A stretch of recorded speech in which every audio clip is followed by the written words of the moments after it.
अत्तदीप भवने तुझी पहाट होऊ दे, प्रज्ञशील करुणेने राहत होऊ दे, जगी शांततेची तुझी गाठ होऊ दे, धम्मचक्र फिरण्यासाठी वाट होऊ दे, कुठे पाहू मी सूर्य कुठे पाहू मी चंद्र, कुठे पाहू मी तारा येथे भीम तेजाचा पसारा, ज्यावर नाही डाग जात नाही आग, ज्याच्या तेजाने चमकला हा परिमंडळ सारा, साधू साधू साधू. खूप खूप धन्यवाद आमच्या वहुळी आईचे. नेक्स्ट, आज आपण भाग दुसरा कायमचा संसार त्या कपिल वस्तूवरून राजगृहाकडे सिद्धार्थाचे कशा प्रकारे प्रस्थान झाले, सिद्धार्थाने प्रयाण केले, प्रस्थान केले का पलायन केले, काय केलं, प्रस्थान केलं का पलायन केलं, एस्केप नाही केलं ना. एस्केप म्हणजे पळून जाणे, घरून पळून जाणे, त्याला म्हणतात पलायन, पलायनवाद. परंतु सिद्धार्थाने असं पलायन केलं नाही, गुपचूप केलं नाही, तर त्यांनी सर्व परिवाराच्या सहमतीने या ठिकाणी कायमचा संसार त्याग केलेला आहे.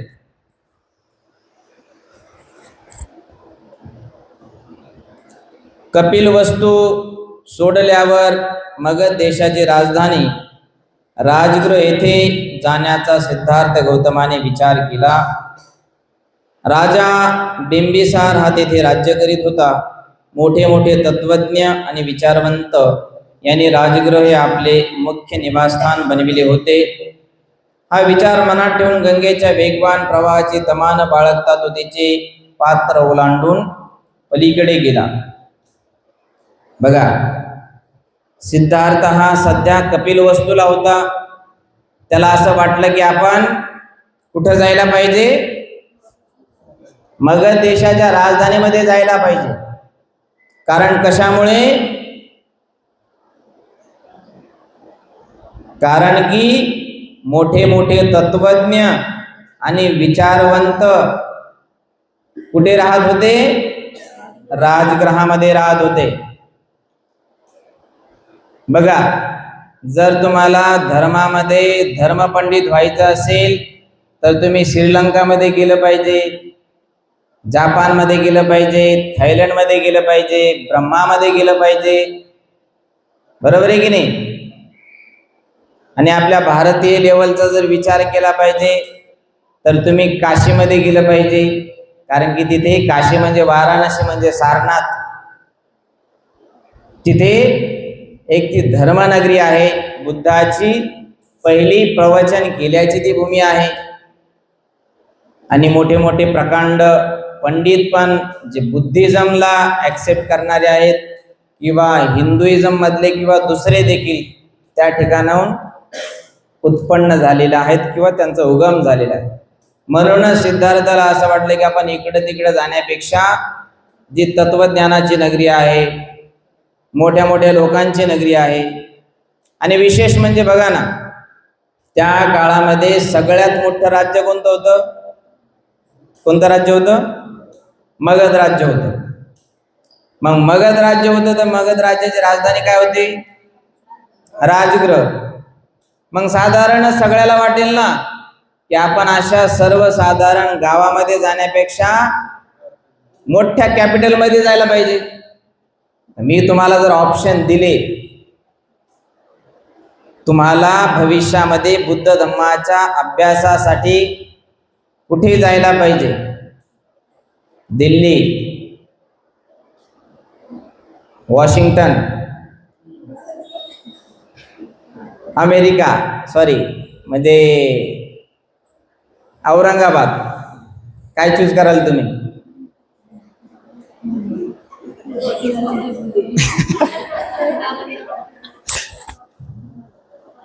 तीन जर मी तुम्हाला ऑप्शन दिले, एक तर जालन्यातच राहा, दुसरी गोष्ट औरंगाबादला जा, नाहीतर मग एखाद्या मोठ्या ठिकाणी म्हणजे न्यूयॉर्कच्या ठिकाणी जा. तुम्ही काय चूज कराल? न्यूयॉर्क चूज कराल.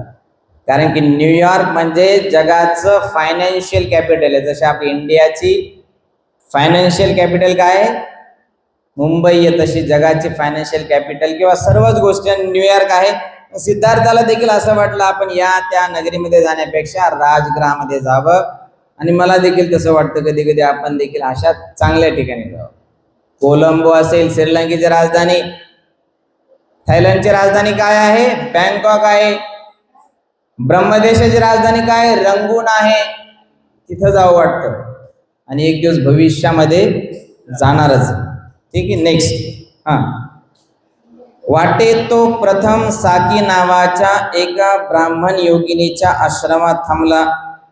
नंतर तो पुढे पद्मा नावाच्या दुसऱ्या एका ब्राह्मण योगिनीच्या आश्रमात गेला आणि मग रेवत नावाच्या ब्राह्मण ऋषीच्या आश्रमात जाऊन राहिला. या सर्वांनी त्याचे आदरातिथ्य केले. बघा, तो पहिली रात्र पद्मा ब्राह्मणीकडे साकी नावाच्या, दुसरी रात्र पद्मा नावाच्या त्यांच्या मठामध्ये किंवा त्यांच्या आश्रमामध्ये, आणि तिसरी रात्र रेवत नावाच्या ब्राह्मण ऋषीच्या आश्रमामध्ये त्याने घालविली. त्याचे आकर्षण, व्यक्तिमत्व, उदात्त वागणूक आणि इतर सर्व पुरुषांना मागे टाकणारे त्याचे विलोभनीय सौंदर्य पाहिल्यावर त्या प्रदेशातील लोक त्याने अंगावर संन्यासाचे कपडे घातलेले पाहून आश्चर्य करू लागले. त्याला पाहिल्यावर दुसरीकडे जात असलेले मनुष्य निश्चित उभे राही, जाग्यावर उभे राही. जर उभा असलेला मनुष्य त्याच्या मागोमाग चालू लागे, सावकाश आणि गंभीरपणे चालत असलेला मनुष्य धावू लागे, तर बसलेला मनुष्य एकदम उठून उभा राही. काही लोक त्याला दोन्ही हाताने वंदन करीत, तर काही पूज्य बुद्धीने मस्तक नमवून त्याला अभिवादन करीत. काही जण प्रेमळ शब्दांनी त्याला संबोधित. कोणी मनुष्य त्याला अभिवादन केल्याखेरीज जात नसे.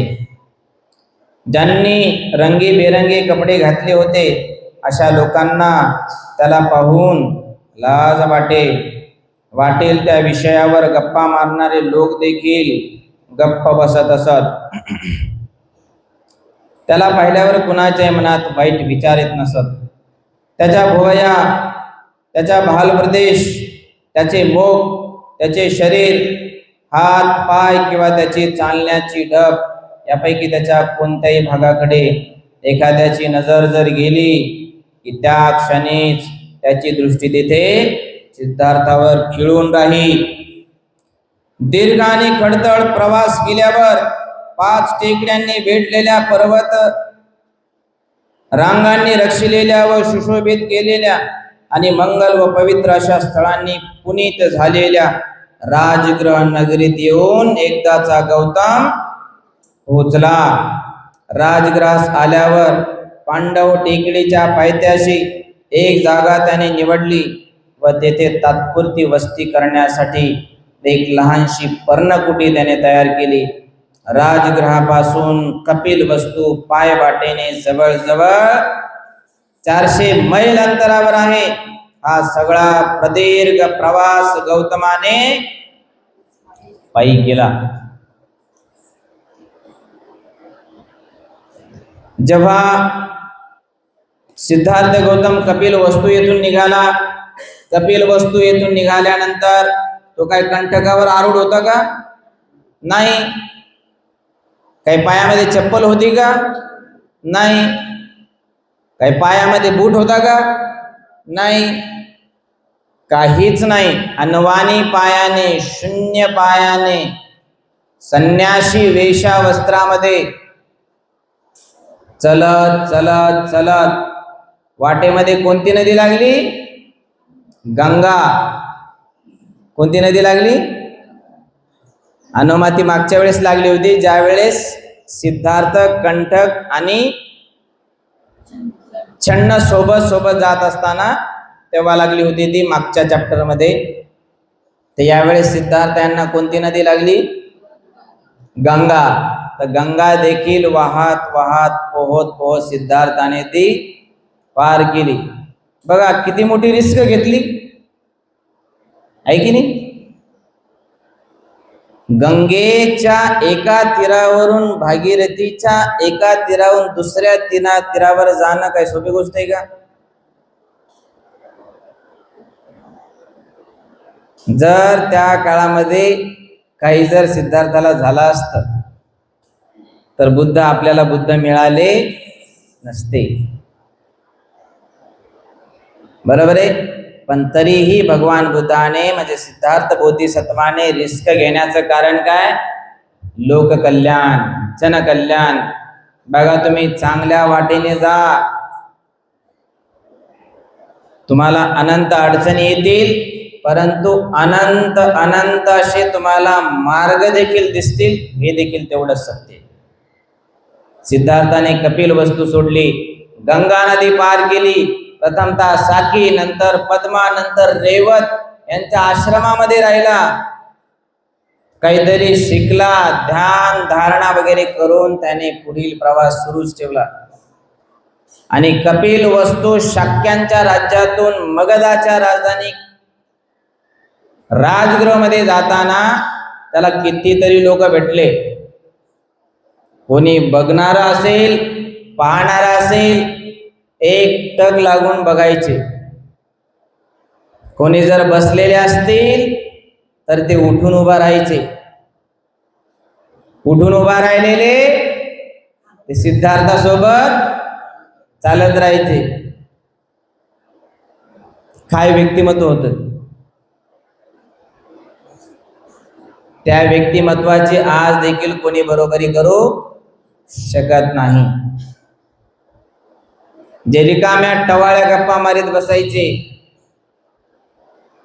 है की नाही, एकदम अशा वायफळ निरर्थक गप्पा मारणारे लोक देखील शांत बसून सिद्धार्थाकडे बघायचे.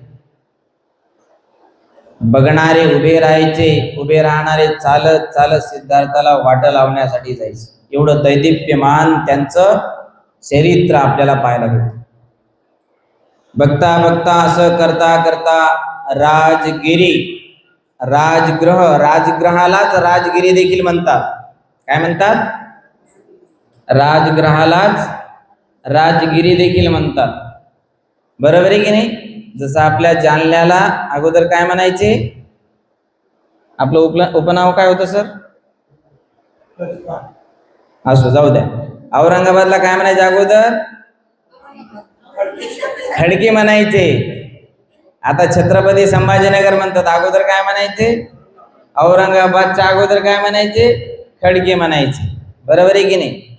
अगोदर दिल्ली होतं, दिल्लीच्या अगोदर त्याचं नाव काय होतं? इंद्रप्रस्थ. तसंच राजगृह, याच्या अगोदर राजगृहाचं नाव राजगिरी होतं. ओके.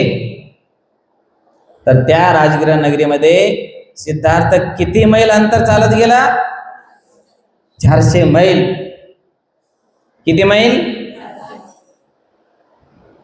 तुम्ही तुमच्या जीवनात कधी चालला का एवढं अंतर? नाही चालले ना. फक्त ऐकलंच असेल तुम्ही एवढे अंतर बुद्ध चालल्याच. बघा आणखी एक विशेष गोष्ट ही की 400 मैल म्हणजे नेमकं किती किलोमीटर? मला माहिती असल्याप्रमाणे 1 मैल हा 1.5 किलोमीटरचा होतो. किती? 1 मैल हा जवळ जवळ 1.5 किलोमीटरचा होतो. आणि 1 किलोमीटर म्हणजे किती मीटर? किती? 1 किलोमीटर म्हणजे 1000 मीटर. 1 किलोमीटर म्हणजे 1000 मीटर. 1 किलोमीटर म्हणजे बरोबर आहे ना? 1000 मीटर.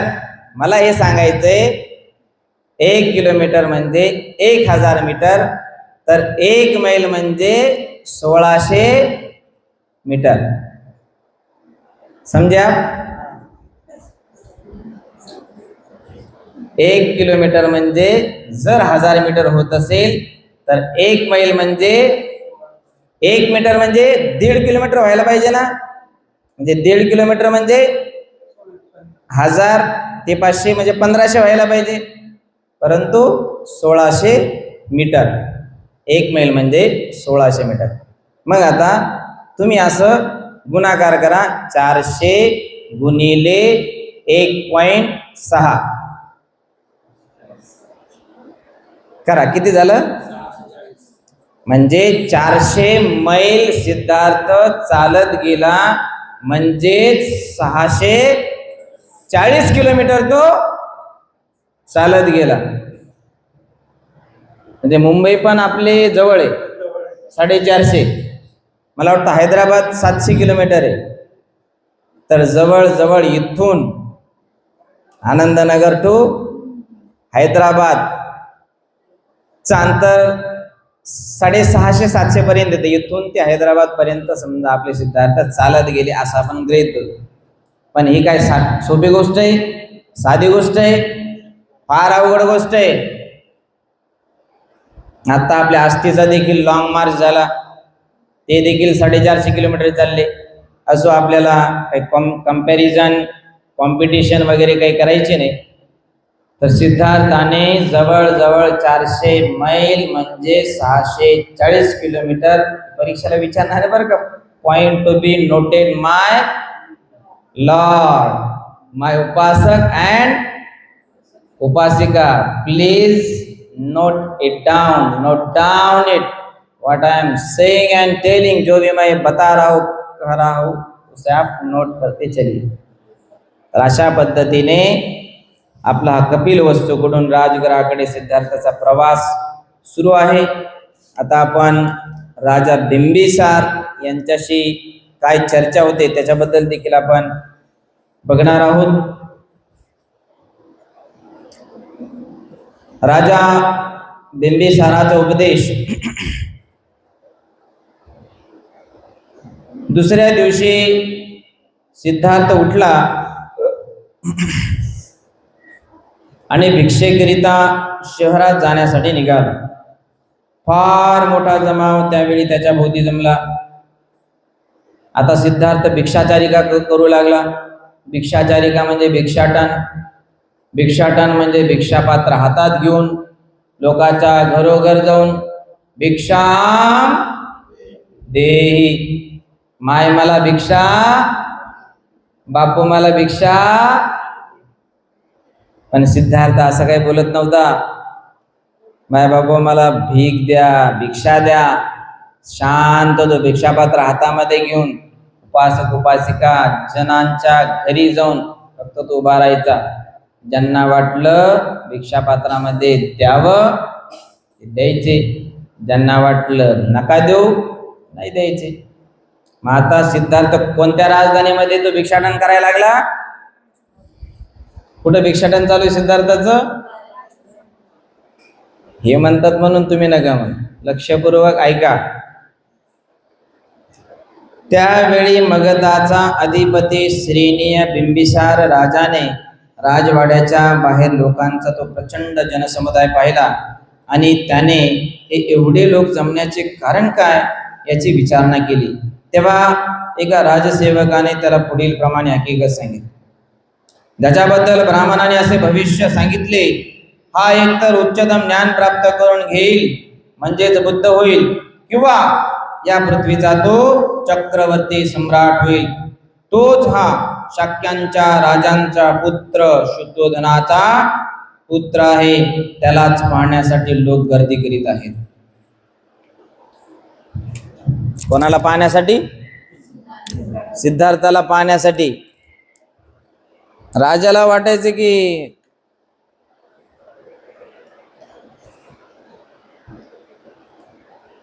नेमकी एवढी गर्दी कशामुळे झाली? जेवढे लोक मला पाहायला येत नाही तेवढे लोक एका संन्याशाला पाहायला यायला लागले. म्हणजे काहीतरी अद्भुत त्या संन्याशामध्ये आहे. हे ऐकून आणि त्याचा अर्थ मनात ओळखून राजाने त्या सेवकाला लगेच आज्ञा दिली, जा, तो कुणीकडे जातो आहे पहा आणि मला येऊन सांगा. तो सेवक राजाची राजाज्ञा होताच त्या राजपुत्राच्या मागोमाग जाऊ लागला. स्थिर नेत्रांनी आपल्या पुढील केवळ झोकडभर अंतरापर्यंत पाहत शरीराचे अवयव आणि मनात भरकटणारे विचार कह्यात घेऊन तो याचक श्रेष्ठ सावकाशाने मोजून पावले टाकीत हळू आवाजात भिक्षा मागत चालला होता. मिळेल ती भिक्षा स्वीकारून तो पर्वताच्या एका निवांत कोपऱ्यात जाऊन बसला आणि तेथे अन्न सेवन करून तो पांडव टेकडीवर चढून गेला. लोध्र वृक्षांनी दाटलेल्या, काय वृक्षाचं नाव तिथे आलेलं आहे? लोध्रच आहे का? बरोबर आहे का?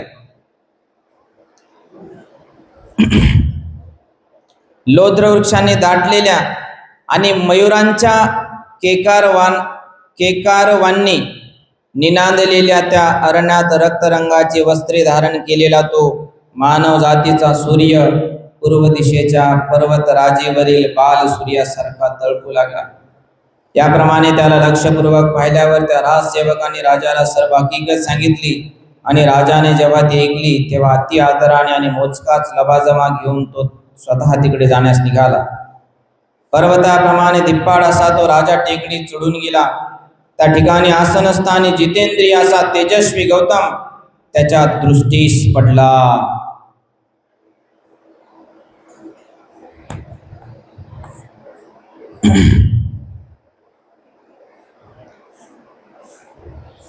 बघा, लोध्र वृक्षाने दाटलेल्या आणि मयुरांच्या केकारवांनी निनांदलेल्या त्या अरण्यात रक्तरंगाची वस्त्रे धारण केलेला तो मानव जातीचा सूर्य पूर्व दिशेच्या पर्वतावरील बाल सूर्यासारखा तळपू लागला. राजगृहाच्या नगरीमध्ये भिक्षाटन करत करत करत करत तो आता एका अरण्यामध्ये चालला होता. अरण्यामध्ये जात असताना लोकांना सिद्धार्थ कशाप्रमाणे भासू लागला? जसा काय सूर्य पूर्व दिशेच्या पर्वतावरील बाल सूर्यासारखा तळपतच आहे. लोध्र वृक्षांनी दाटलेल्या आणि मयुरांच्या केकारवांनी निनांदलेल्या. लोध्र वृक्ष म्हणजे काय? कोणते लोध्र वृक्ष? तुमच्या पुस्तकामध्ये पण आहे का लोध्रच? मला उद्या त्याचा अर्थ सांगा, कारण मला पण माहिती नाही. ओके. आणि मयूर आलेला आहे शब्द. मयूर म्हणजे काय? मोर, पिकॉक. ठीक आहे. मानव जातीचा बाल सूर्य हा तळपू लागला आणि पुढे पुढे सिद्धार्थ तर पाठी पर्वताप्रमाणे तिप्पाड राजा चालू लागला. पुढे जणू काही तो पर्वत हलत असून स्वतः गौतम हा त्या पर्वताचे शिखर आहे असा त्याला राजाला भास झाला. शारीरिक सौंदर्य आणि पूर्ण मौन शांती, मन शांती यामुळे वैशिष्ट्यपूर्ण दिसणाऱ्या गौतमाला त्या नराधिपाने पाहिले आणि आश्चर्यचकित होऊन प्रेमपूर्ण आदरभावाने तो त्याच्या जवळ गेला.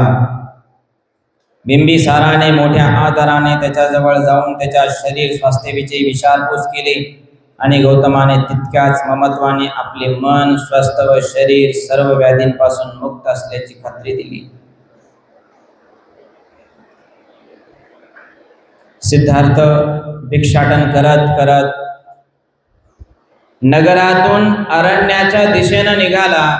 लोकांची गर्दी पाहून राजाला देखील वाटलं की नेमकं हे कोण आलेलं आहे, हे तुम्ही एकदा मला पहा आणि सांगा. मग त्यासाठी राजा बिंबिसाराने काही राजसेवकाला, सैनिकाला पाठवलं की नेमका हा कुठे जातो आहे, कुठे जात आहे, काय करत आहे, एकदा बघा. मग राजाला देखील काय माहिती मिळाली? हा दुसरा तिसरा कोणी नसून शाक्य देशातील शुद्धोधन राजाचा, महामायाचा हा एकुलता एक पुत्र आहे, जो या नगरीमध्ये संन्यासी बनून आलेला आहे अशी राजाला माहिती मिळते. तेव्हा राजा देखील आपल्या लवाजम्यासह त्या सिद्धार्थाचा पाठलाग करतो. जिथपर्यंत गाड्या जातात डोंगरापर्यंत तिथपर्यंत नेतो आणि नंतर मात्र तो एकटाच पायी चढत चढत सिद्धार्थापर्यंत जाऊन पोहोचतो आणि काय विचारतो? स्वास्थ्याबद्दल विचारतो. काय तुम्ही बरे आहात का? खुशाल आहात का? तब्येत कशी आहे? बरी आहे का? आपण देखील आपल्या पाहुण्याला विचारतो की नाही?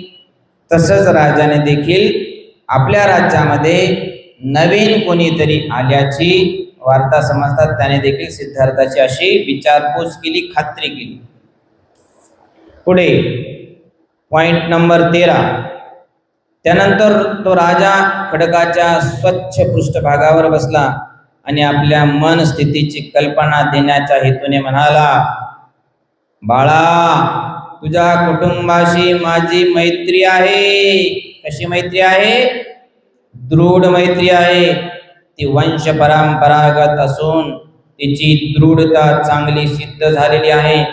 म्हणूनच तुला काही सांगावे अशी माझी इच्छा माझ्या मनात निर्माण झाली आहे. माझे प्रेमाचे शब्द तू नीट ऐक. सूर्यापासून ज्याचा प्रारंभ झाला आहे असा तुझा वंश, तरुण नवतारुण्य, डोळ्यांना भुरळ घालणारे सौंदर्य, याचा मी जेव्हा विचार करतो तेव्हा मला अचंबा वाटतो की इतर सर्व गोष्टींशी इतका विसंगत असा राजोपभोगापेक्षा सर्वस्वी संन्यासाचे जीवन जगण्याचा हा तुझा निर्धार तुझ्या मनात निर्माण तरी कसा झाला बरे? तुझ्या अवयवांना रक्तचंदनाचा सुगंध योग्य वाटतो.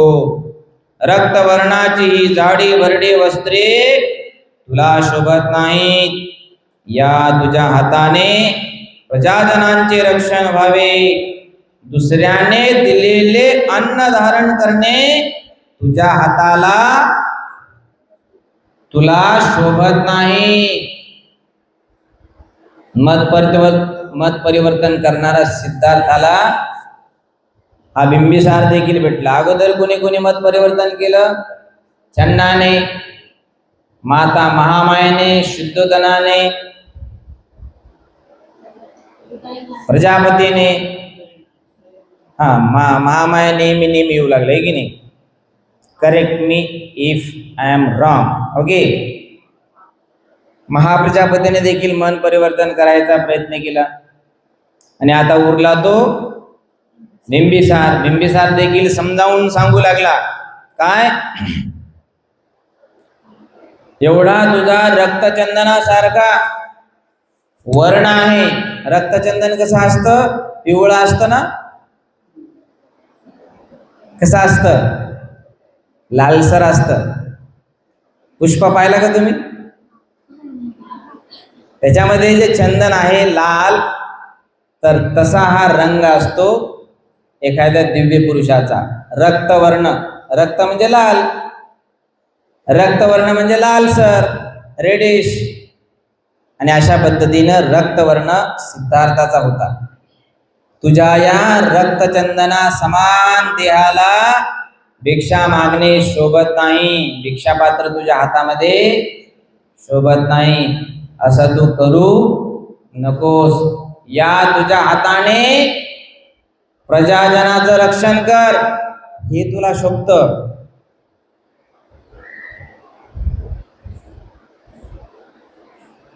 दुसऱ्याने दिलेले अन्न धारण करणे तुला शोभत नाही, तुझ्या हाताला शोभत नाही.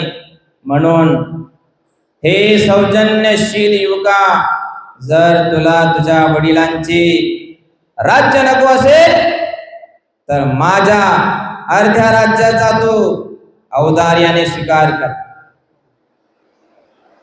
जर तुझं वडिलांसोबत काही भांडण झालं असेल, जर यदा कदाचित तू पलायन केला असेल, काही वादविवाद असेल, तुला त्यांचं राज्य नको असेल, तर मी तुला माझं अर्ध राज्य देतो. तू त्या अर्ध्या राज्यावर राज्य कर आणि सुखाने ते राज्य उपभोग घे. मी माझ्या अर्ध्या राज्याचा तुला अर्ध राज्य मी तुला देतो, त्याचा तू आबदारीने स्वीकार कर. 18. याप्रमाणे तू जर केलेस तर तुझ्या आप्तस्वकीयांना दुःखाचे कारण उरणार नाही. कालांतराने सार्वभौम सत्ता देखील अखेरीस धीर गंभीर अशा पुरुषाच्या आश्रयासाठी धाव घेते. म्हणून या बाबतीत तू मला उपकृत कर. सज्जनांच्या सहाय्यामुळे सज्जनांचा उत्कर्ष जास्त प्रभावी ठरतो. परंतु तुझ्या वंशाभिमानामुळे जर तुला माझ्याविषयी विश्वास वाटत नसेल, तर अगणित अशा सज्ज असलेल्या सैन्यात आपल्या बाणांसह सामील हो आणि मला मित्र मानून आपल्या शत्रूंना जिंकण्याचा प्रयत्न कर. आपण दोघेही प्रयत्न करू शत्रूंना जिंकून. म्हणून तू यापैकी एक गोष्टीचा कोणत्या तरी स्वीकार कर. धर्म, संपत्ती आणि सुख यांच्या नियमांना अनुसरून तू वाग. प्रेम आणि इतर गुण यांना तू अनुसर. जीवनाची ही 3 उद्दिष्टे आहेत. जेव्हा माणसे मरतात तेव्हा केवळ या जगापुरताच त्याचा अंत होतो. म्हणून जीवनाच्या या 3 उद्दिष्टांना अनुसरून त्यांची फलप्राप्ती करून घेण्यास तुझे हे व्यक्तिमत्व कारणीभूत होऊ दे. असे म्हणतात, धर्म, संपत्ती आणि सुख यांची ज्या वेळी संपूर्ण प्राप्ती होते, त्याच वेळी मानवी जीवनाचा हेतू देखील पूर्ण होतो. धनुष्याची दोरी खेचण्यास लायक असलेले हे तुझे 2 बलवान बाहू हात निरुपयोगी राहू देऊ नकोस. तेही पृथ्वीच काय, पण ह्या 3 लोकांमध्ये त्रिलोक्य जिंकण्यास अधिक समर्थ तू आहेस. मी तुला हे प्रेमामुळे सांगत आहे, सत्ता किंवा उद्धटपणामुळे नव्हे. तुझा हा याचक वेश, हा वस्त्र वेश, हा संन्यासी वेश पाहून माझे मन अनुकंपेने भरून आले आहे आणि मी अश्रू ढाळीत आहे. याचकाचे जीवन जगू इच्छिणाऱ्या गौतमा, नामवंत तुझ्या वंशाला साजेसे सौंदर्य वार्धक्य येऊन नष्ट होण्यापूर्वी वेळ गेली नाही तोपर्यंत आत्ताच सर्व सुखांचा उपभोग घे.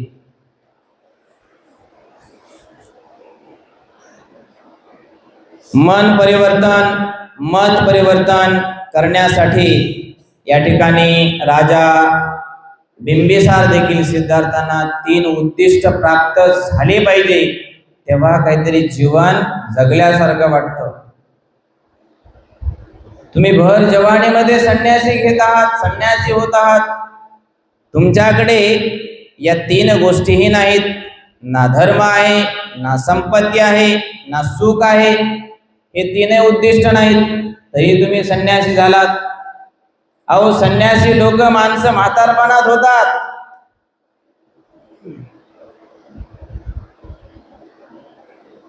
संन्यासी माणसं म्हातारपणात होतात. म्हणजे आता तुम्ही देखील म्हातारे आहात. जे जे आहेत ते तुम्ही लवकर तुमचा निर्णय पक्का करा आणि सिद्धार्थाप्रमाणे आपला आपला घर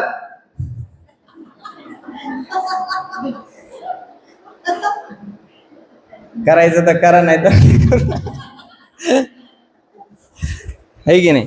आपली आपली इच्छा आहे. पहिल्या काळात कसं व्हायचं,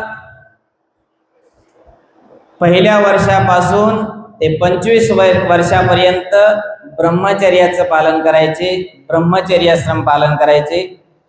आणि 25 वर्षापासून ते 50 वर्षापर्यंत गृहस्थाश्रम पालन करायचे.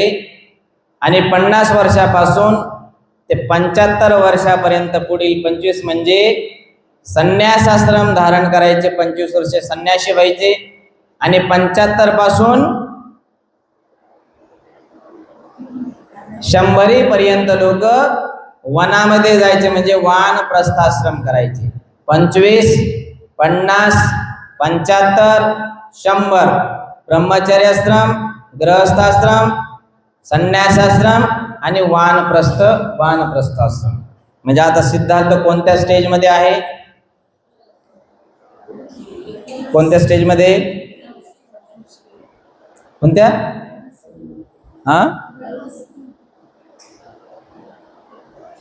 मैं आपको जो बोला आपको समझ में नहीं आया?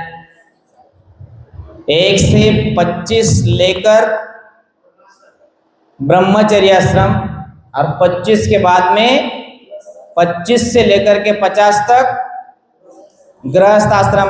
तो अब सिद्धार्थ कितने साल का है, कितने उम्र का है? 29, 29.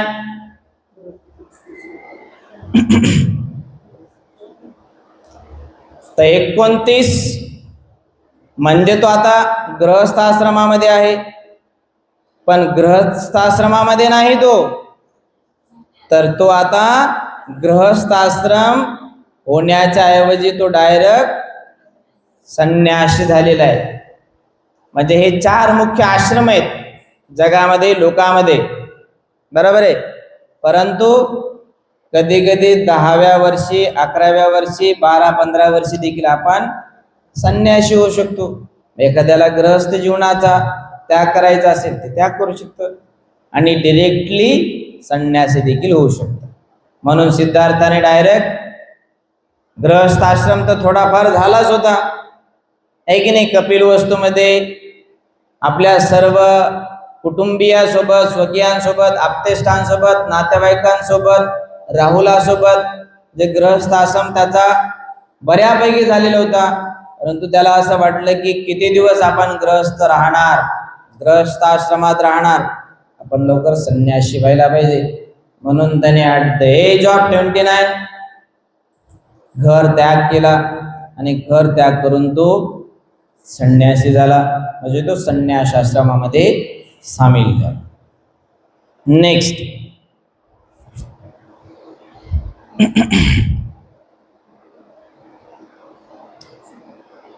25वा पॉइंट ना, वृद्ध मनुष्य धर्माने पुण्य मिळवू शकतो.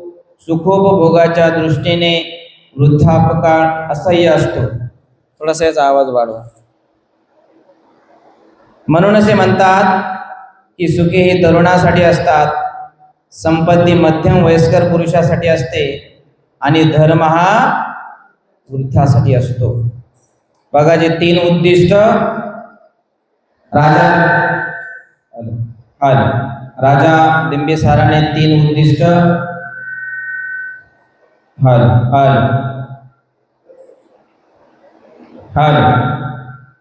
राजा बिंबिसाराने 3 उद्दिष्ट सिद्धार्थाला जे सांगितले होते ते कोणते कोणते होते? संपत्ती,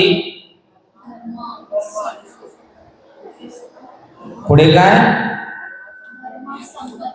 धर्म, संपत्ती आणि सुख.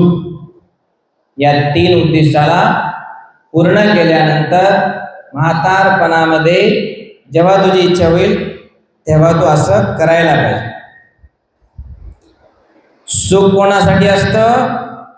तरुणासाठी असतं, तरुणपणासाठी असतं. संपत्ती कधी असते? मध्यम वयामध्ये असते. आणि धर्म हा म्हाताऱ्या माणसासाठी असतो, वृद्धासाठी असतो. बरोबर आहे की नाही?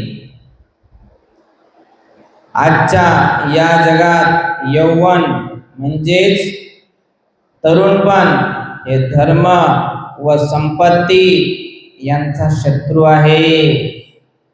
आपण स्वतःला सुखोपभोगापासून दूर ठेवण्याचा कितीही प्रयत्न केला तरी आपण त्यांना टाळू शकत नाही. म्हणून जिथे जिथे सुख भेटेल तिथे तिथे तुझ्या यौवनाने त्याचा उपभोग घ्यावा. जिथे तुला सुख भेटेल तू तरुण राहून तिथे तू त्याचा उपभोग घ्यावा. वृद्धत्वाची प्रवृत्ती चिंतनाकडे असते, ते गंभीर आणि शांत राहण्याच्या बाबतीत तत्पर असते. फारसे आयास न करता अपरिहार्यपणे ते विकार विरहित होते. लज्जा हे त्याचे कारण आहे. म्हणून चंचल बाह्य वस्तूकडे आकर्षित होणाऱ्या, निष्काळजी, उतावळ्या आणि दूरदृष्टी नसलेल्या यौवनाच्या फसव्या कालखंडामधून बाहेर पडल्यावर लोक अरण्यातून सुरक्षितपणे सुटका झालेल्या माणसाप्रमाणे सुटकेचा निश्वास टाकतात. म्हणून अविचारी आणि भ्रामक असा हा यौवनाचा, तरुणपणाचा चंचल काळ जाऊ दे. आपल्या आयुष्यातील पूर्व भागातील वर्षे सुखाकरिता राखून ठेवलेली असतात. इंद्रियाच्या आसक्तीपासून आपण त्यांना दूर नाही ठेवू शकत. किंवा धर्म हे जर खरोखर तुझे ध्येय असेल तर यज्ञ कर. यज्ञ करून सर्वोच्च अशा स्वर्गात आरोहण करणे ही तुझ्या कुटुंबाची अति प्राचीन प्रथा आहे.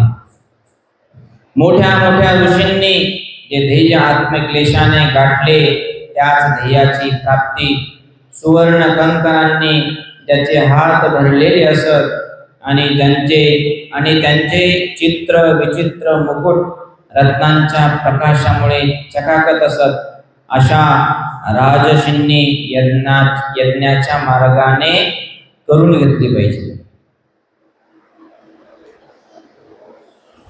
समजलं?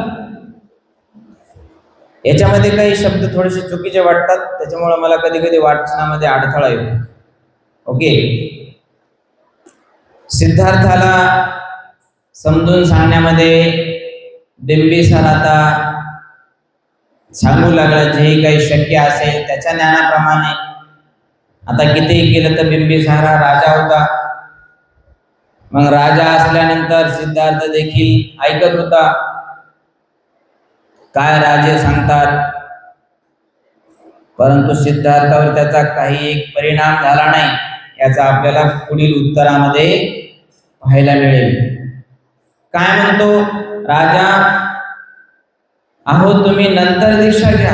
हे तुमचं नवयौवन आहे, तरुण पण आहे. तुम्ही 25-29 मध्ये आहात आणि हा काळ तुमचा तरुणावस्थेचा आहे.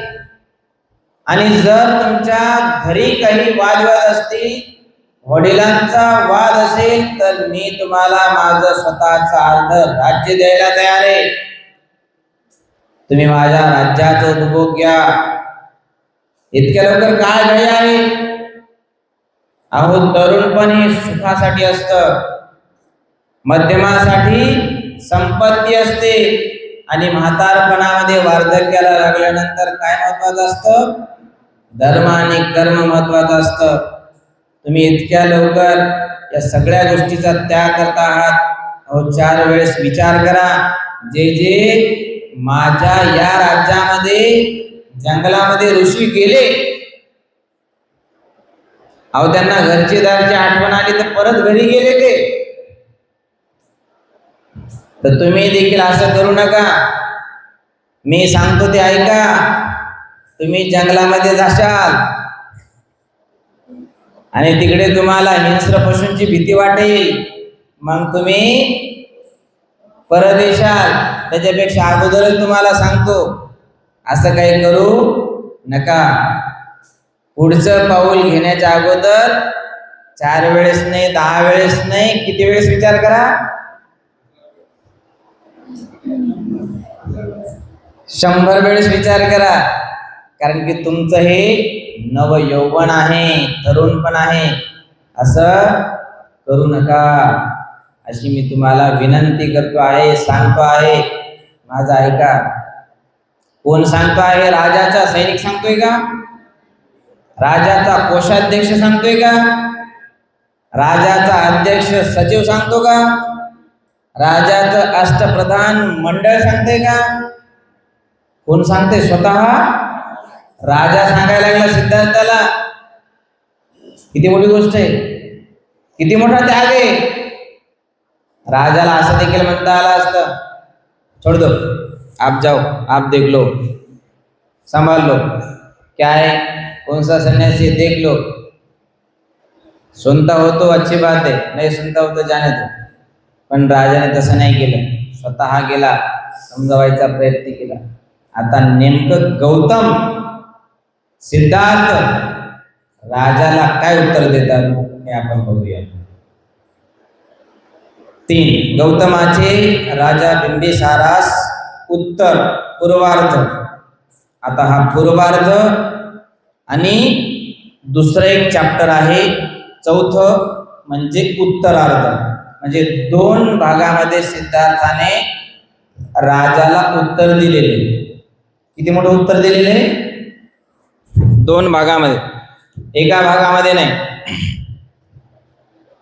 म्हणजे असं आपण गृहीत धरू, आज थोडीशी चर्चा झाली आणि थोडीशी चर्चा उद्या झाली. समजा, याचा अर्थ असा नका समजू गौतमाचे बिंबिसारास उत्तर पूर्वार्ध आणि उत्तरार्ध. पूर्वार्ध म्हणजे पूर्वेला जाऊन बोलत बसले आणि उत्तरार्ध म्हणजे एक. याप्रमाणे मगध राजाने गौतमाला इंद्राप्रमाणे योग्य आणि खंबीर शब्दात उपदेश केला, परंतु तो ऐकल्यावर राजपुत्र मात्र डगमगला नाही.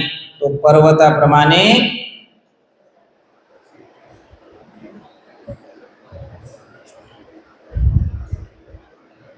अचल राहिला, खंबीर राहिला. मगध राजाने याप्रमाणे उपदेश केल्यावर गौतमाने आपल्या शांत आणि स्नेहपूर्ण चेहऱ्यात बदल न करता खंबीर शब्दाने व खणखणीत वाणीने उत्तर दिले. काय उत्तर दिले? आपण जे सांगितले ना त्यात आपल्या दृष्टीने चमत्कारिक असं काहीच नाही महाराज. सिंह हे ज्याचे राजचिन्ह आहे अशा थोर कुळाच्या अर्थी आपण जन्मला आहात आणि ज्या अर्थी आपण आपल्या मित्रांवर प्रेम करणारे आहात त्या अर्थी आपल्या एका मित्रांच्या बाबतीत आपण या मार्गाचा अवलंब करावा हे अगदी स्वाभाविक आहे. तुमचा मित्र म्हणजे शुद्धोधन राजा आणि तुमच्या मित्राचा मुलगा म्हणजे मी. मला देखील समजतंय की एखाद्या मित्राचा मुलगा जर असा चांगला मोठा कोणता निर्णय घेत असेल तर त्याला समजून एका मित्राचं काम आहे. आणि मित्राचे किती लक्षणं असतात? 3 लक्षणं असतात. 3 लक्षणं कोणते कोणते आहेत ते? चांगल्या मार्गाला लावणे, वाईट मार्गाला न लावणे, आणि तिसरं कोणतं आहे?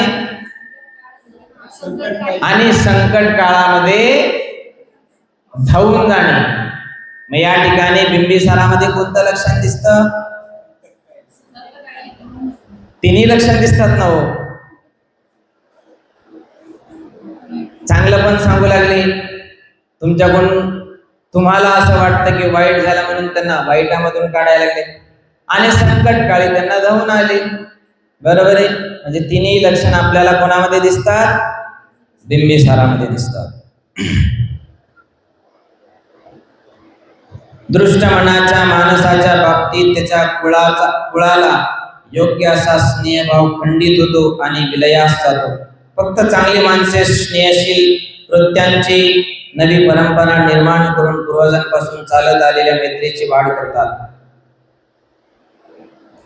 आपल्या मित्रांचे दैव फिरले तरी त्यांच्याशी वागताना जे आपल्या वर्तनात बदल करीत नाहीत त्यांनाच मी माझ्या अंतःकरणात खरे मित्र म्हणून स्थान देतो.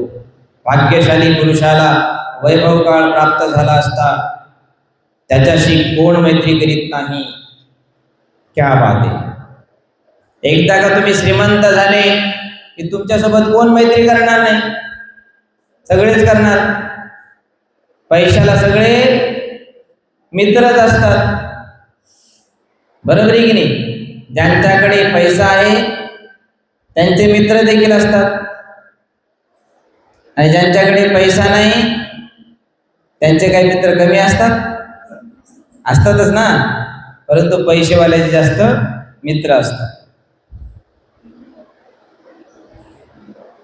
या जगात संपत्ती मिळवल्यावर आपले मित्र आणि धर्म त्यांच्यासाठी तिचा उपयोग जे करतात, त्यांच्या संपत्तीलाच खरे स्थैर्य प्राप्त होते.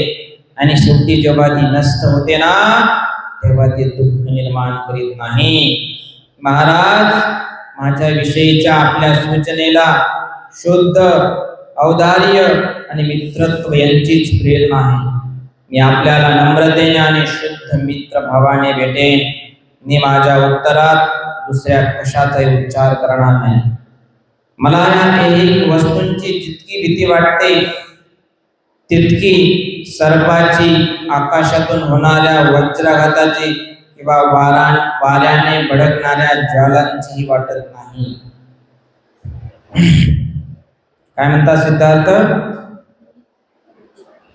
मला जेवढी या भौतिक वस्तूमध्ये भीती वाटते ना, तेवढी त्याच्यापेक्षा जास्त भीती मला म्हणजे सर्पाची भीती वाटत नाही, एखाद्या हिंस्र पशुची भीती वाटत नाही, आणखी कशाची? आकाशातून पडलेल्या विजेची भीती मला वाटत नाही.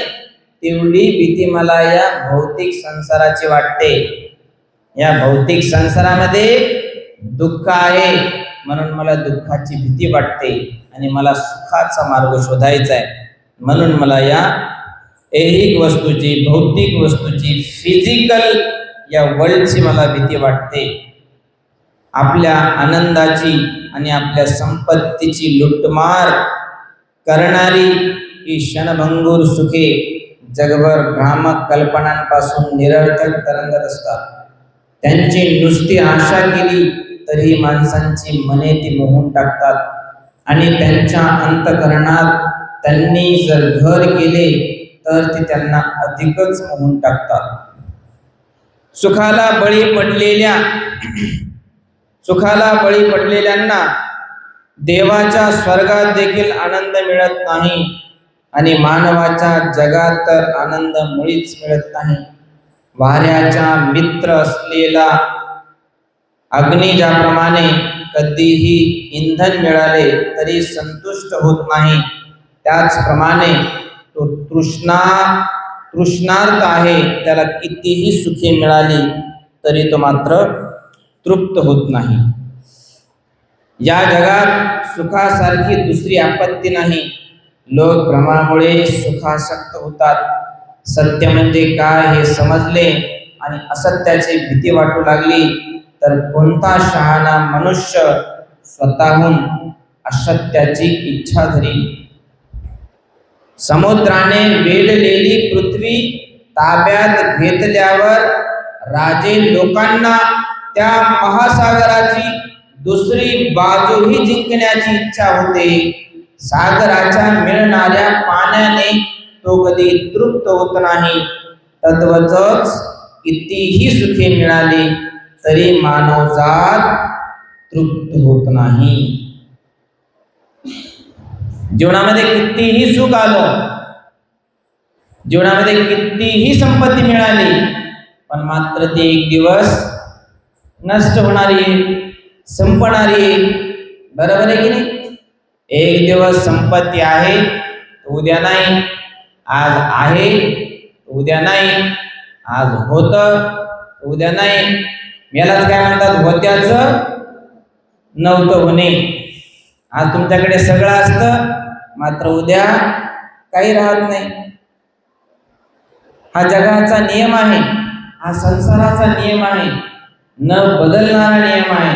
यालाच म्हणतात संसार चक्र, यालाच म्हणतात भवचक्र, यालाच म्हणतात दुःख चक्र, यालाच म्हणतात बर्थ अँड डेथ सायकल, यालाच म्हणतात सफरिंग व्हील, दुःख चक्र. आणि हे आपल्याला सोडायचं आहे. अहो काय सांगता राजे मला?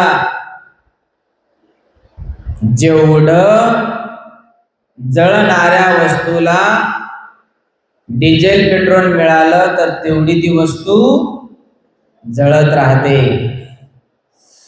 म्हणजे जेवढं तुम्हाला सुख मिळालं, संपत्ती मिळाली, ती तुमची आणखी इच्छा वाढते, आणखी तृष्णा वाढते, आणखी वासना वाढते, आणखी भावना वाढते, आणखी तुम्हाला आसक्ती जन्म घेते, आसक्ती पैदा होते.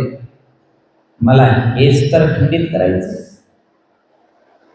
अहो राजे, एक राजा या समुद्राच्या तीरावर राज्य करत असेल तर त्याला काय वाटतं, त्या समुद्राच्या तीरापर्यंत आपलं राज्य असलं पाहिजे. या ठिकाणी राज्य असेल तर पुढचं देखील राज्य आपलं झालं पाहिजे, असं राज्याला, कोणत्याही राजाला वाटतं. परंतु कितीही मोठा छत्रधारी राजा असेल तर प्रत्येक गोष्ट प्रजेच्या मनाप्रमाणे राजाही करू शकत नाही आणि राजाच्या प्रत्येक नियमाप्रमाणे प्रजा देखील राहू शकत नाही, चालू शकत नाही. म्हणजे नेहमीच प्रजेचं राजाला देखील दुःख असतं आणि यदा कदाचित राजाचं देखील प्रजेला दुःख असतं. म्हणून यामध्ये देखील मला काही मोठं सुख दिसत नाही. समुद्राने वेढलेली पृथ्वी ताब्यात घेतल्यावर राजे लोकांना त्या महासागराची दुसरी बाजू जिंकण्याची इच्छा होते. सागराच्या मिळणाऱ्या पाण्याने तो तृप्त होत नाही. तद्वचत कितीही सुख मिळाले तरी मानवजात तृप्त होत नाही. पाहिजे पाहिजे, बरोबर आहे की नाही? कितीही मिळालं तरी आपल्याला पाहिजे. तुम्हाला माहिती आहे ना, लग्न झाल्यानंतर आपल्या पाठीमागे एक गोष्ट लागते. कोणती गोष्ट आहे ती? आणा. मीठ आणा, पीठ, साखर, पत्ती, कपडे, साडी, टावेल, सगळं आणा. माणूस मेल्यावर पण लाकडं, तूप, डालडा, काळी पेटी, माठ, आस्तीसाठी, प्रत्येक गोष्टीसाठी आणा मागे लागतो. म्हणजेच माणसाला यामधून देखील सुख मिळत नाही. तुमच्या मागे देखील आणा लागलेलाच आहे. तुमच्या मागे आणा लागलेला आहे. आणि असं कोण आहे माझ्या मागे आणा, माझ्या पाठीमागे देखील आणाच आहे, बरोबर आहे की नाही? विहारामध्ये गेलो की भंतेजी हे आणा, भंतेजी ते, भंतेजी कार्यक्रमाला भंतेजी सामान, चिवर वगैरे वगैरे. म्हणजे आणा कोणाच्याही पाठीमागे लागू शकतो. या आणापासूनच भगवान बुद्ध सिद्धार्थ दूर जाण्यासाठी इच्छुक होते.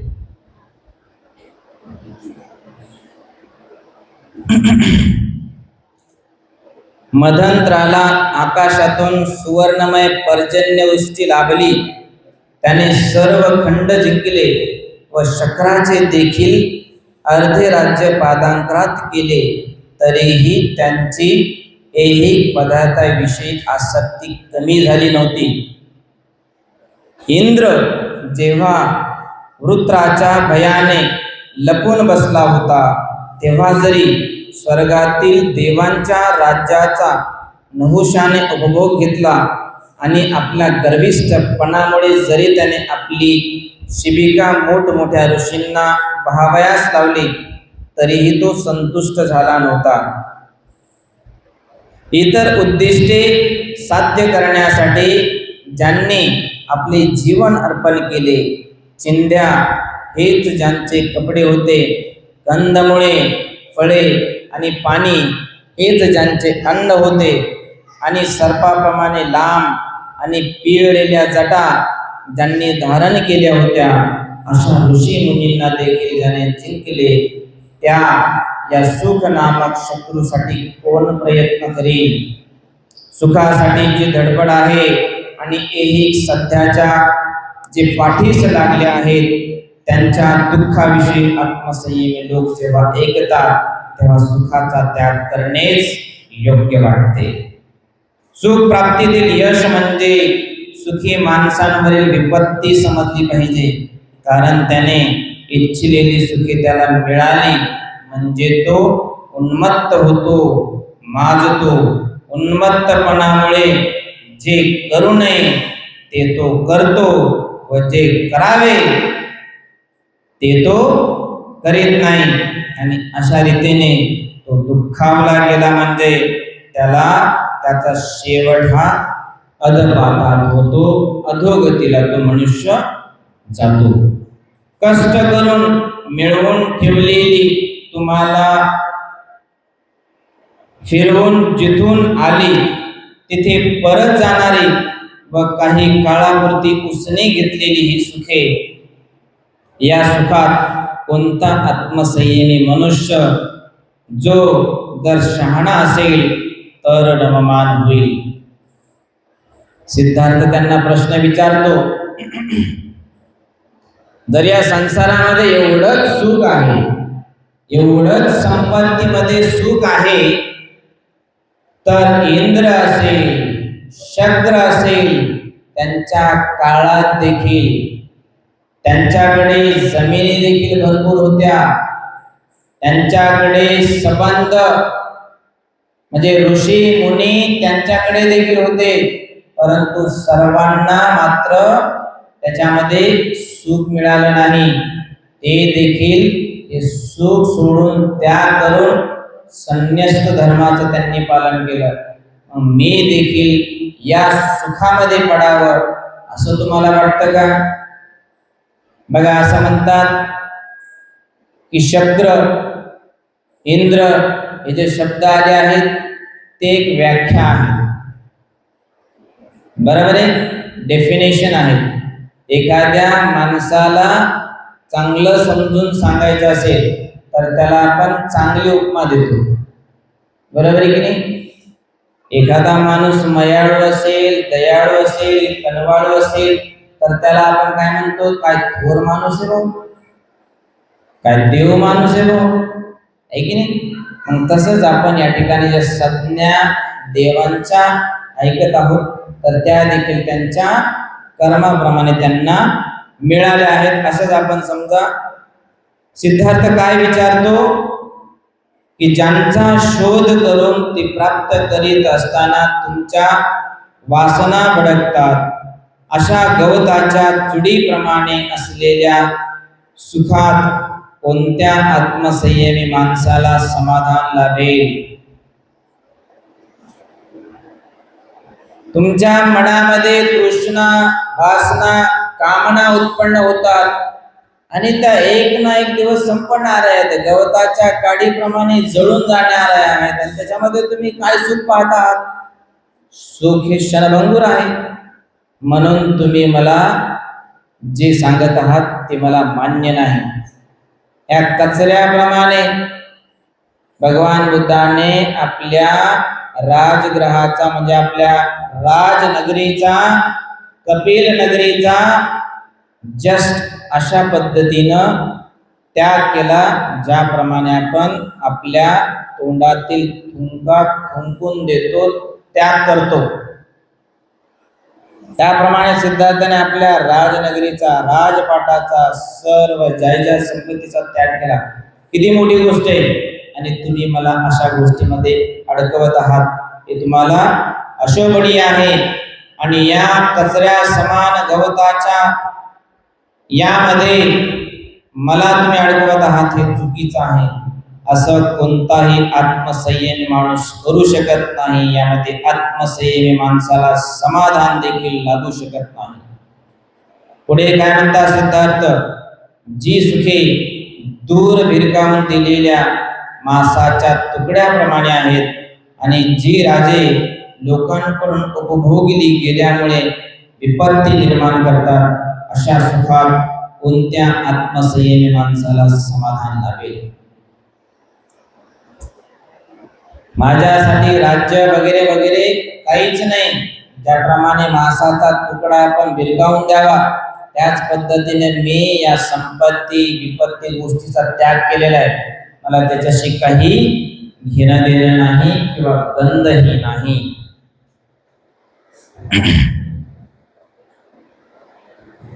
ज्या सुखात रममान होणाऱ्या माणसावर अनेक बाजूनी संकटे कोसळतात आणि जी वासनाप्रमाणे विनाशकारी आहेत, अशा या सुखात कोणत्या आत्मसंयमी माणसाला समाधान लाभेल? ज्यांच्या अंतःकरणाचा या सुखांनी चावा घेतला आहे, अशा आत्मसंयमी पुरुषाचाही नाश होतो, त्यांना आनंद मिळत नाही.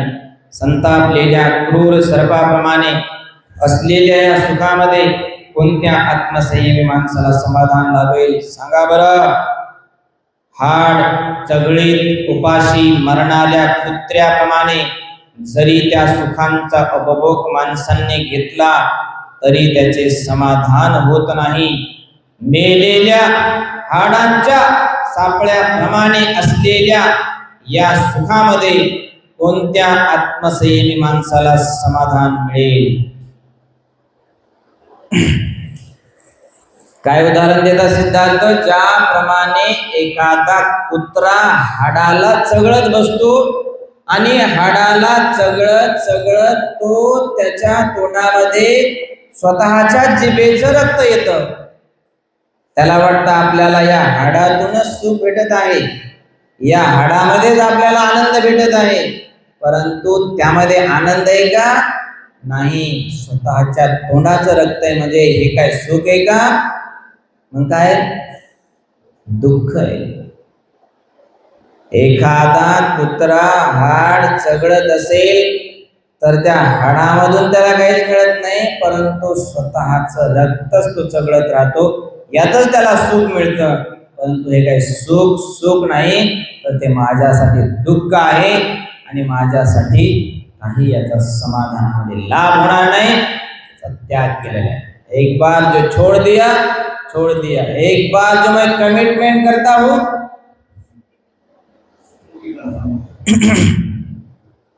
पुढं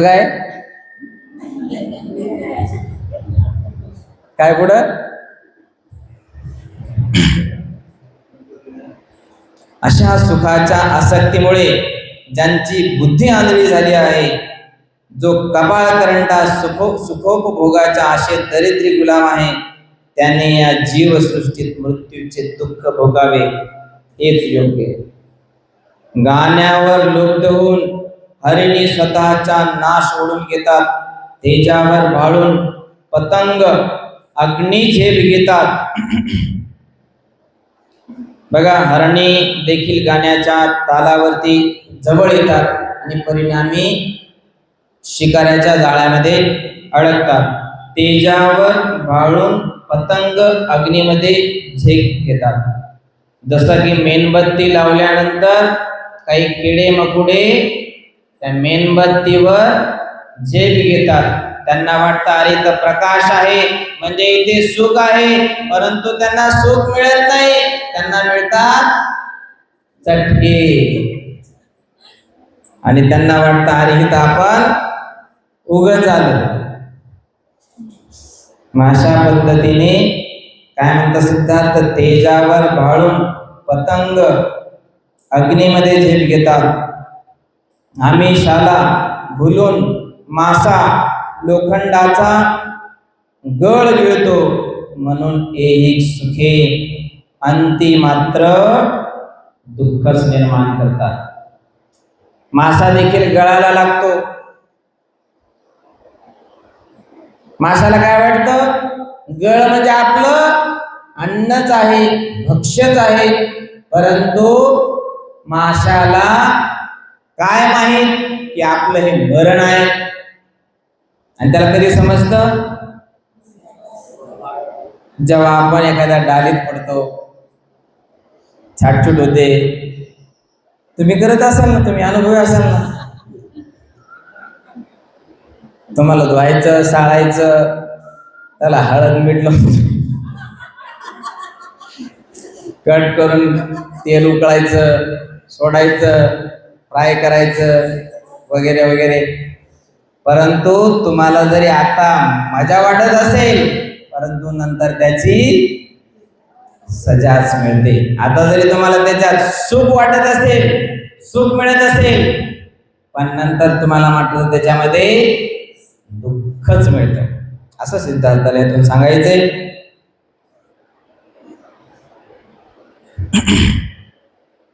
सुखे म्हणजे उपभोग असेपर्यंत असे सर्वसाधारणपणे मानले जाते. कसोटीला लागल्यास त्यापैकी एकही उपभोगाच्या योग्यतेचे आहे असे मला आढळत नाही. सुंदर वस्त्रे आणि इतर सुखे म्हणजे पदार्थाचे केवळ सोबती होय. दुःखातील उपाय एवढेच त्यांचे महत्त्व मानले पाहिजे. तहान भागविण्यासाठी पाण्याची आवश्यकता असते, त्याचप्रमाणे भूक शमवण्यासाठी अन्नाची गरज असते. वारा, ऊन, पाऊस यांच्या निवाऱ्यासाठी घर हवे असते आणि आपली नग्नता झाकण्यासाठी व थंडी वाऱ्यापासून रक्षण करण्यासाठी कपड्याची आवश्यकता असते.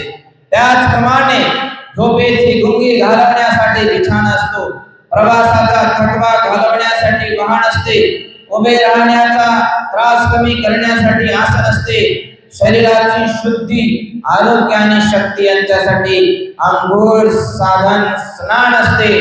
म्हणून बाह्य वस्तू म्हणजे मानवाच्या दुःख निवारणाची साधने होत, ती आनंदाच्या उपभोगाचे मार्ग नव्हेत. केवळ प्रतिबंधक उपाय म्हणून ज्यांचा उपयोग केला जातो अशा त्या ब्रह्म वस्तूंपासून आपल्याला आनंदाचा उपयोग मिळतो असे कोणता शहाणा मनुष्य मान्य करेल? पित्त प्रकोपाच्या तापाने फणफणल्यामुळे शीतलतेच्या उपाययोजनांनी दुःख कमी करण्यास गुंतला असताना जो त्या उपाययोजना म्हणजेच आनंदाचा उपभोग असे समजतो, तोच सुखांना आनंद हे नाव देतो. ज्या अर्थी सर्व सुखांमध्ये चंचलता मला आढळून येते, त्या अर्थी मी त्यांना आनंद, सुख हे नाव कसं काय देईल? कारण सुखामागून दुःख येणे हेच मुळे त्याचे वैशिष्ट्य आहे, उद्दिष्ट आहे. भरपूर कपडे, सुगंधी कोरफड या वस्तू हिवाळ्यात सुखदायक असतात, परंतु उन्हाळ्यात त्रासदायक ठरतात. आणि चंद्र किरण व चंदन उन्हाळ्यात सुखदायक असतात, पण हिवाळ्यात दुःखदायक ठरतात. सर्वांना माहीत असलेला फायदा आणि तोटा या आणि इतर अनेक परस्पर विरोधी जोड्याचा जगातील प्रत्येक वस्तूशी अविभाज्य असा संबंध आहे. म्हणून जगात कोणताही मनुष्य संपूर्ण सुखी नाही किंवा संपूर्ण दुःखी देखील नाही. सुख आणि दुःख यांचे स्वरूप संमिश्र आहे असे जेव्हा मला दिसून येते, तेव्हा राजपद आणि गुलामगिरी या दोन्ही गोष्टी मला एकच दिसतात असे मी समजतो. राजा नेहमीच हसत नसतो आणि गुलाम नेहमीच दुःखात नसतो. राजा होणे म्हणजे अधिक व्यापक अशा जबाबदाऱ्या स्वीकारणे होय. आणि म्हणून राजाची दुःखे मोठी असतात, कारण राजा हा खुंटीसारखा असतो, तो जगासाठी त्रास सहन करीत असतो. जे राजपद जाण्याची भीती असते आणि त्याला कपटीपणाचे वर्तन आवडते, अशा राजपदावर जर राजाची निष्ठा असेल तर तो राजा दुर्दैवी म्हणावा लागेल. आणि या उलट जर त्यावर त्याची निष्ठा नसेल तर आपल्या मित्र्या राजाला सुख तरी कसे मिळणार? आणि संबंध पृथ्वी जिंकल्यावर जर फक्त एकाच शहराचा उपयोग वसतिस्थान म्हणून होऊ शकतो आणि त्यातही जर फक्त एकच घर हे निवासस्थान होऊ शकते, तर मग राज्यपद म्हणजे केवळ इतरांसाठी केलेले कष्टच नाही ना. छोट्या भाषेमध्ये सांगायचं म्हणजे, अहो तुम्ही राजे आहात, लोकांचं दुःख सहन करणारे आहात, मला मान्य आहे, परंतु हे देखील तुम्हाला दुःखच आहे. परंतु मला मात्र हे दुःख असह्य आहे, मला न आवडणारे दुःख आहे. जरी राजा असेल, एका भूखंडाचा, एका खंडाचा राजा असेल, तरी तो राजाच आहे ना. पण राजा देखील असेल तरी तो एकाच शहरामध्ये राहणार आणि एकाच शहरामध्ये त्याचं एकच घर राहणार आणि एकाच घरामध्ये तो झोपणार. मग एवढा प्रपंच फापट पसारा दुःखासाठीच आहे ना. म्हणून जरी मी राजा झालो तरी मी राजा तर होईल, परंतु मला दुःख तर भेटणारच. मी या दुःख मुक्तीच्या रस्त्याने जात आहे आणि तुम्ही मात्र दुःखाच्या रस्त्याने जात आहात. हा फरक माझ्यात आणि तुमच्यात आहे.